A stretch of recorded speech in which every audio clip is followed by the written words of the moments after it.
সম্পর্কটা শেষ, ব্রেকআপ হয়ে গেছে, কিন্তু তারপরেও কি আপনার প্রাক্তনের কাছ থেকে গভীর রাতে কেমন আছো লেখা মেসেজ আসে?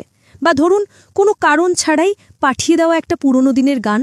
আপনি হয়তো ভাবছেন সে আপনাকে ফিরে পেতে চাইছে, কিন্তু যদি বলি এর পেছনের আসল কারণটা আপনার ধারণার চেয়েও অনেক বেশি জটিল আর অবাক করার মতো, চলুন আজ সেই গভীর সত্যটাই জানা যাক। বিচ্ছেদের পর প্রতিটি দিনই এক একটা কঠিন লড়াই। পুরনো স্মৃতি, কষ্ট আর একরাশ বিভ্রান্তি নিয়ে যখন আপনি একটু একটু করে স্বাভাবিক জীবনে ফেরার চেষ্টা করছেন, ঠিক তখনই প্রাক্তনের একটা মেসেজ বা ফোন, ব্যাস পুরো পৃথিবীটাই যেন আবার ওলটপালট হয়ে যায়। মনে হাজারটা প্রশ্ন জাগে। ও কি নিজের ভুল বুঝতে পেরেছে? ও কি আমাকে মিস করছে? ও কি সত্যি ফিরে আসতে চায়? এই আশা আর নিরাশার দোলাচলে আপনি আরও বেশি কষ্ট পান।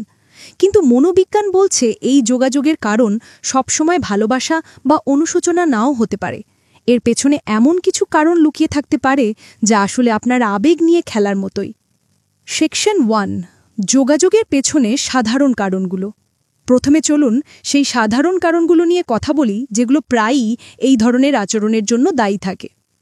প্রথম কারণ, একাকিত্ব এবং পুরনো অভ্যাসের টান। একটা দীর্ঘ সম্পর্ক শেষ হলে জীবনে বিশাল একটা শূন্যতা আসে। সারা দিন যার সাথে কথা হতো সেই মানুষটা হুট করে না থাকলে জীবনটা ফাঁকা লাগে, তাই না? এই একাকিত্ব কাটাতেই বা পুরনো অভ্যাসের টানেই আপনার প্রাক্তন সঙ্গী আপনার সাথে যোগাযোগের চেষ্টা করতে পারে। এটা ভালোবাসা নয়, বরং তার নিজের ভেতরের শূন্যতা পূরণ করার একটা সহজ উপায়। আপনার সাথে কথা বলে সে হয়তো কিছুক্ষণের জন্য সেই পুরনো নিরাপদ অনুভূতিটা ফিরে পায়। দ্বিতীয় কারণ, অপরাধবোধ। অনেক সময় যে সঙ্গী ব্রেকআপের সিদ্ধান্ত নেয় তার মনে এক ধরনের অপরাধবোধ কাজ করে। সে ভাবতে থাকে আপনার জীবনটা হয়তো তারই জন্য নষ্ট হয়ে গেল। এই অপরাধবোধ থেকেই সে আপনার খোঁজ খবর নেওয়ার চেষ্টা করে। তুমি ঠিক আছো তো? এই প্রশ্নটা আসলে তার নিজের মানসিক শান্তি খোঁজার একটা পথ। সে শুধু নিশ্চিত হতে চায় যে তার সিদ্ধান্তের পরেও আপনি ভেঙে পড়েননি। এর সাথে আপনার ভালো থাকার সরাসরি কোনো সম্পর্ক নেই, বরং নিজের বিবেকের বোঝা হালকা করাই তার আসল উদ্দেশ্য। তৃতীয় কারণ, ঈর্ষা এবং নিয়ন্ত্রণের ইচ্ছা। বিচ্ছেদের পরেও কিছু মানুষ প্রাক্তনের জীবনের উপর একটা অদৃশ্য নিয়ন্ত্রণ রাখতে ভালোবাসে।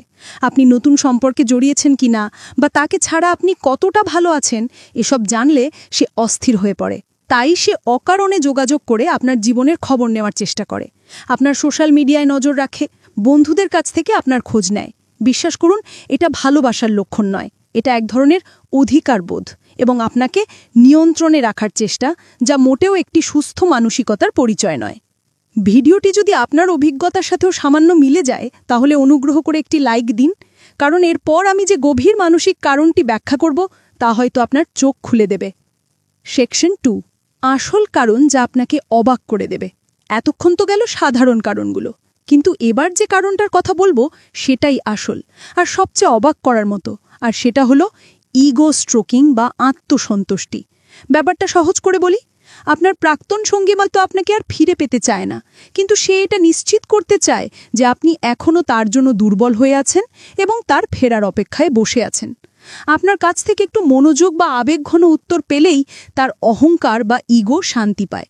সে মনে মনে ভাবে, যা, আমি এখনও তার কাছে গুরুত্বপূর্ণ। এই অনুভূতিটা তাকে আত্মবিশ্বাস যোগায় এবং নিজের সম্পর্কে ভালো বোধ করতে সাহায্য করে।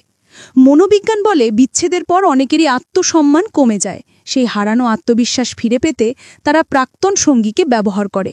আপনার আবেগ, আপনার দুর্বলতা তার ইগো বাড়ানোর একটা যন্ত্র হয়ে ওঠে। সোজা কথায় সে আপনাকে একটা ব্যাকআপ প্ল্যান হিসেবে রেখে দেয়। যদি জীবনে অন্য কোথাও সে প্রত্যাখ্যাত হয় তাহলে সে জানে যে আপনার দরজা তার জন্য খোলা আছে। সে আপনাকে ভালোবাসে না, কিন্তু আপনার কাছ থেকে পাওয়া ভালোবাসা আর মনোযোগকে ভালোবাসে। সেকশন 3, এই পরিস্থিতিতে আপনার কি করা উচিত? তাহলে প্রশ্ন হলো, এই জটিল মানসিক খেলা থেকে নিজেকে বাঁচাবেন কিভাবে? প্রথমত, একটি স্পষ্ট সীমানা তৈরি করুন। এই ধরনের অর্থহীন যোগাযোগ আপনার মানসিক স্বাস্থ্যের জন্য মারাত্মক ক্ষতিকর। তাই নো কন্ট্যাক্ট রুল বা সম্পূর্ণ যোগাযোগ বন্ধ রাখার নিয়ম মেনে চলুন।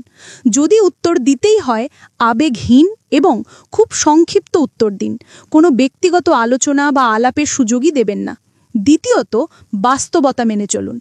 আপনাকে এই কঠিন সত্যিটা মানতেই হবে যে তার এই যোগাযোগ আপনার জন্য নয়, বরং তার নিজের প্রয়োজনে।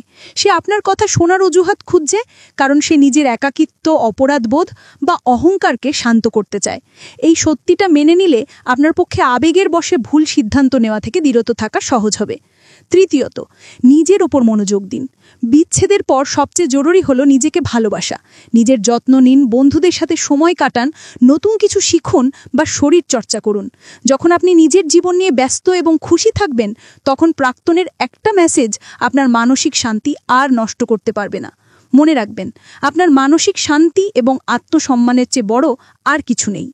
তাই পরের বার যখন আপনার প্রাক্তনের ফোন বা মেসেজ আসবে, আবেগে ভেসে যাওয়ার আগে নিজেকে একবার জিজ্ঞাসা করুন, তার এই যোগাযোগের কারণ কি সত্যিই ভালোবাসা, নাকি এর পেছনে শুধুই তার নিজের কোনো স্বার্থ বা চাহিদা লুকিয়ে আছে। কারণ যাই হোক না কেন, আপনার জীবনের নিয়ন্ত্রণ আপনার হাতেই থাকা উচিত। আপনার সাথেও কি এমন কিছু হয়েছে? আপনার অভিজ্ঞতা আমাদের সাথে কমেন্ট সেকশনে শেয়ার করুন। এই ধরনের ভিডিও আরও দেখতে চাইলে চ্যানেলটি অবশ্যই সাবস্ক্রাইব করুন এবং বেল আইকনটি প্রেস করতে ভুলবেন না। ভালো থাকবেন।